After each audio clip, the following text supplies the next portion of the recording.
اللاعب الجزائري اسيست في الوقت بدل الضائع يهدي الانتصار لويست هام اللاعب الجزائري.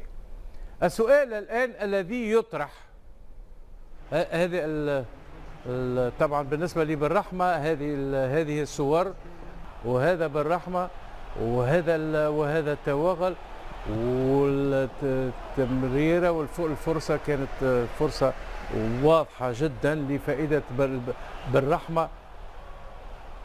هذه التمريرة وهذا الهدف بالرحمة، إذن دخوله ممتاز، وفي الوقت بدل الضائع فتحي يعطي الانتصار لويست هام في الدقيقة 92.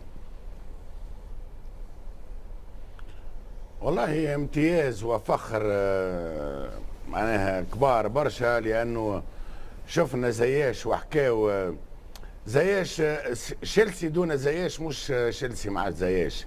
فما اضواء اخرى، فما كره اخرى، فما روعه اخرى. بالرحمه يدخلوا في وقت مثل الوقت هذاك ويسجل، وهو حديث العهد بالفريق. معناها قوه الشخصيه تتاكد بكونه سرعه التاقلم، سامحني، سرعه كبيره في التاقلم، شيء يعمل كيف فعلا مستويات كبيره وكبيره جدا.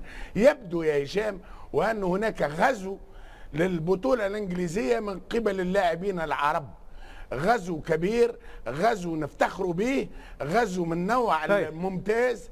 خلينا الان نتبع البطوله الانجليزيه باعين اخرى وبشغف كبير. فتحيه للاعبين العرب اللي قاعدين فعلا ينورونا في البطوله الانجليزيه. العين الثالثه فيها لقطه ممتازه جدا.